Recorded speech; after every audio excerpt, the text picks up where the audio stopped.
What's going on, everybody? Eric Lindquist at Stochastic here on the Odd Chapter channel, coming to you with an ML Playoff Divisional Series edition of Lindy's Leans, Likes, and Locks. Hit that like button, subscribe button, notification bell. Goes a long way for me on this video. Goes a long way for you. That way you become a prize whenever great content is going live here at our little neck of the YouTube woods. Surprise. I wasn't going to do these videos because, again, I've only ever done these Sunday through Thursday as long as I've been doing them for, 4 years now. But you know what's beautiful is I can do what I want. And producer Jacob said, I demand MLB Lindy's for Saturday. The people need it. They want it. I shall provide it. So let's just all first off say thank you to the New York Mets, because the Milwaukee Brewers no longer in our lives. Ding dong, the witch is dead. Thank God, because I am done having to bet baseball on the 2024 Milwaukee Brewers. Congratulations on an incredible series, incredible season, even without Christian Yelich for a majority of it there. But that team just owned my soul, and having them off the card, it feels so much better. I can think clearly now. The rain is gone. Let's start breaking it down. We'll talk Bet365. We'll talk tails as well. If you guys want to get all my MLB picks, though, Saturday, I'm going to be firing it up there. I'm going to get them in the morning because I have a wedding to go to. But Lindy 50, it gets you 50% off your first week or month. So $10 for your first week, $25 for your first month of my Discord and daily picks. So if you guys want to check that out, awesome. But without further ado, it's playoff time. Producer Jacob, let's get to the picks. The Detroit Tigers, we're happy with them. Nice little plus 150 money line ticket there that we end up cashing. Game 2, that felt nice. They end up sweeping 2 sweeps there. Kansas City as well. We ended up on one part of that, which was nice. Cleveland Guardians. Nothing like an AL Central divisional rivalry here. And then there's another AL Central team. There's 3 AL Central teams, and one of them is not the Minnesota Twins. Well, we'll get away from that. Let's talk betting, shall we? We've got Mr. Holton, another bullpen situation here for Detroit, but I've brought this up multiple times. I love how they're able to play matchups. I don't always love when they bring up 21-year-olds who have pitched for all 4 major league innings and have them on staff and then put him in the most high leverage spot of the entire season. But, I digress. He's got good stuff. Just, can't hit people with baseballs. That's a problem. But Holton going up against Tanner Bybee. And Tanner Bybee, over the course of this season, we've backed him quite a bit, and quite a bit successfully, I may add. I think it's been an outstanding season from him. But I'm a little bit surprised, because I thought we would try to get to some lefties here. So we come off of a series against the Houston Astros. Yordan Alvarez didn't really have a good series. So, they're gone. Zaki, bye. Kyle Tucker didn't really do anything in leverage spots. And then from a pitching perspective, they just did not have it in any way, shape, or form there. Detroit able to get early and often to a number of different pieces there on the Houston side. Kikuchi not coming in. It was just kind of a weird series from Houston. But, hey, we're happy to be able to cash the plus 150 ticket on the money line. Needed that because, the Milwaukee Brewers existed. But we've got Bybee here in this spot. I think he's kind of more attackable than he's been in recent weeks, purely because the velocity's starting to wane a little bit. We're not going to get this high voltage spot in the Northeast here where we're going to see runs the way we did earlier in the season at Progressive. Going to be a low scoring game. And I will repeat, I thought Matthew Boyd would be kind of a live guy for game 1, but Bybee's definitely earned it. No doubt about it. I thought Boyd just coming back against his old team made some sense here. Maybe waiting to utilize him in a game 3 or 4 situation, but Holton into Olsen, that's what we've seen a lot. Reese Olsen ends up eating a majority of these innings in Holton starts. He's had 3 and then 4 against Tampa there. But yeah, as the playoffs continue on, pay very close attention to Detroit's bullpen usage. But for now, we've had 2 days off? 100% of the bullpen active, ready to rock, ready to roll? Oh yeah. I understand Cleveland is incredible from a bullpen perspective, but you get low variance games like this, and you get a Detroit team that just has nothing to lose whatsoever, no pressure in the entire world, bunch of young guys playing some baseball for each other. I'm just making this sound like Band of Brothers, but I don't really care. I like the Detroit money line again. We've been cashing a lot of these dog tickets. We've been on primarily dogs throughout the entire postseason, and I think we're going to continue it here against Cleveland. I think this is the one spot out of all of the teams, out of all 4 games here today, that I feel pretty comfortable that even if the line moves a little bit up to plus 128, plus 130, don't panic. Don't double tap it either, but Detroit money line, I think this should be closer to plus 115. The Mets just playing things close to the vest. So you have to remember this. Know your rules. at your sports books because, well, you're going to get live action only if it's the correct pitchers listed. Now, there's some places that have some weird pitchers listed for the Mets side of things. I think the most obvious candidate will have to be exactly what we hear from the New York Mets as far as Senga making this roster. Yeah, Kadai Senga is live to be the starter for game 1 here. He is listed at a couple of different books. He's not official at MLB.com. He's not official anywhere that I normally get my information, but I do think Kadai Senga, if he makes this roster, is doing it to start game 1. Here's why. It's a best of 5.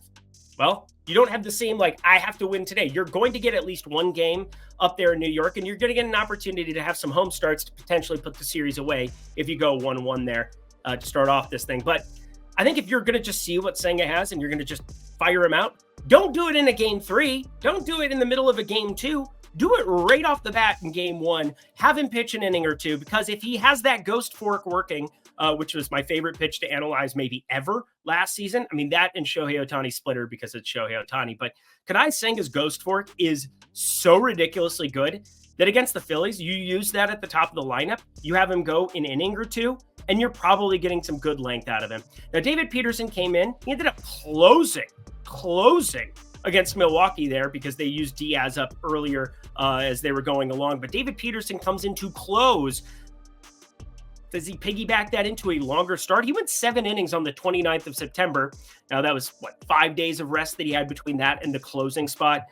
Once again, because Diaz ended up getting utilized and Phil Maton was dead to the world after game 2. But yeah, the game 3 close was awesome from Peterson. I think he could eat up quite a few innings even here on a day of rest between just kind of like a regular shortened bullpen outing, I suppose it would be. I think you got to look at the Senga to Peterson backing as a decent enough thing to stay away from if you're the Phillies here. They haven't played baseball in a week. We've heard from Atlanta how that can really mess with your timing and everything else. I don't think we have to go crazy here, but Philly would be the lean purely because Zach Wheeler is nails. And come down to this time of the year, 2 years ago, we just backed Philly all the way to the promised land until, the wheels came off. But they were the dog in so many different series against the Dodgers, against Arizona, against a bunch of different teams. And they just found ways to get it done. Now, they didn't find ways to get it done last year against Arizona. I didn't really know what to make of that, but 7-game series, a little bit different when, it can be Christopher Sanchez now, but last season, not necessarily. Aaron Nola, Zach Wheeler, they're going to go as far, the Phillies are, as what they do and the top of this lineup does. I think you'll get a little bit of support here and there from the bottom half here from Philly, bottom half of the Mets. Not really a thing either. Starling Marte, actually a pretty decent series against Milwaukee. But as I keep running through these games, I got to stay away. It's Philly on the run line, -1.5, and the under of 7.5. Also going to be a lean for me in this one. Not seeing a ton, and obviously do not parlay those together. That makes no sense to take Philly, the home, -1.5, and parlay it with an under. So please just stay away from this game in every single capacity. Kadai Senga, though, if he ends up starting this one, this might even turn into like a New York Mets favored side. So this is my least favorite game on the board to bet for game 1. My favorite place to bet, period, though, if you're in one of these states, Colorado, Louisiana, Virginia, Kentucky, New Jersey, Arizona, Ohio, Iowa, Indiana, Pennsylvania, or North Carolina, come on and raise up. I already did that bet on the NFL show, so I'm not going to do it here. Bet $365, you bet 5, you get $200 in bonus bets. It's a ridiculous deal. So once again, look at the screen. If you're in one of those states, go to the link below, sign up at Bet 365, and take advantage of bonus bets for an unbelievable MLB playoffs that are coming your way. Only if you're 21 and over. If you have a gambling problem, please call or text 1-800-GAMBLER. All right, halfway point, 2 games to go and a lot to get to, including a lock. The lock is not coming in this one. We got Kansas City, we got the New York Yankees, and I've ran this game a bunch of times because Michael Waka, 32.5% hard hit is awesome. That is what you need to be successful against the Yankees. I don't like that he's kind of got reverse splits and giving up more power to righties because I don't know if you're aware, Aaron Judge exists, Giancarlo Stanton exists, and then the lefties, they ain't so bad with Juan Soto, Jazz Chisholm, Jason Dominguez, my dear sweet God. He's actually a switch hitter for what it's worth, but still going to be batting as a lefty against righties because it would be weird to not do it that way. Anyway, we are definitely looking at some power that can be given up here to the Yankee side of things. Not going to be getting a play, though, at these prices because Garrett Cole, -205. It's a huge number against Kansas City. I'm a little surprised to see it, but But I think it speaks to Garrett Cole just getting a little bit of name recognition. And then I think we're just looking at some props that are more advantageous than trying to back Kansas City at plus 172.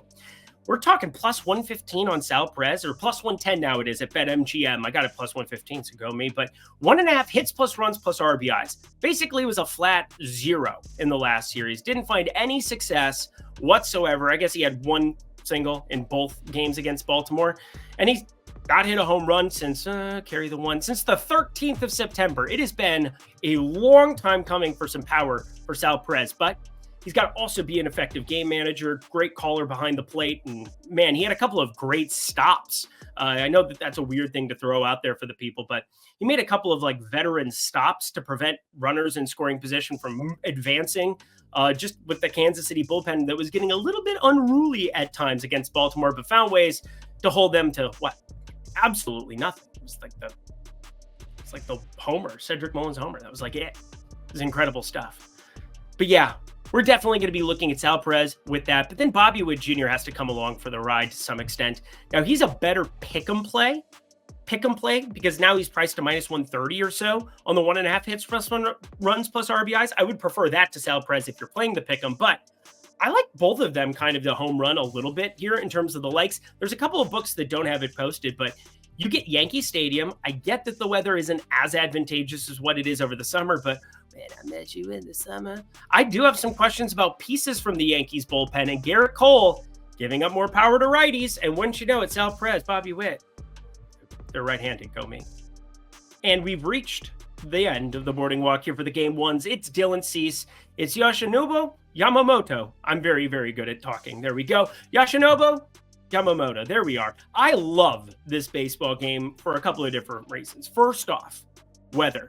Relative to all the other games that we're going to see throughout the entire playoffs, LA, it's like going to be 90 degrees. It's going to be outrageous stuff here. Now, it is going to be a little bit later into the evening for this one, a 5:38 local start time, 8:38 out on the East Coast. But Dodgers are going to have wind blowing out in Dodger Stadium, which has been playing top 5 for runs in baseball, and home runs specifically going to be flying out of this place. I get that we have an elite combo of pitchers. And in fact, I'm a little surprised to see only 4.5 strikeouts for Dylan Cease. I thought about adding the over as a piece on here in the Lindy's Picks card. So yet more reason to listen to me rather than just fast forward into the Lindy's Picks section. But I love runs in this one. We're talking about two offenses that just continue to find new. I mean, we're talking 115 WRC pluses against righties for both of these. I mean, we've seen San Diego just smash everybody all season long, but specifically right-handed pitching. And then the Dodgers, we're finally going to get them like at full strength all the way for with a week leading up. Freddie Freeman, he's been in and out of the lineup dealing with personal stuff, and well, he'll be in for the playoffs. I can tell you that much. Shohei Ohtani, heard he's pretty good at baseball. And then you've got Tatis, Machado, Profar, and yes, Jackson Merrill playing at a level that we have not seen from 21-year-olds very much lately. I mean, Jackson Churio was incredible for Milwaukee as a 20-year-old. Jackson Merrill playing center field starting every single day for the San Diego Padres and putting up ridiculous numbers across the board. 373, 304, 543 expected slug line, expected slash line. Incredible stuff. But Dylan Cease, 38.6% hard hit, 8.5% barrel percentage. We're starting to see the walks come up. And then Yoshinobu, he gave up 4 runs against the Colorado Rockies at home there in his second to last outing. I'm going to write off the 2 earned runs that he had in Coors Field there in the final outing that he ended up going out there. But they moved him to game 1 instead of Jack Flaherty, where I think they're going to just line this up where Jack Flaherty might be the guy that they trust more on short rest to maybe go a game 5. So they're going to go 1-2 and then potentially just, have Yamamoto show up in game 4 or 5.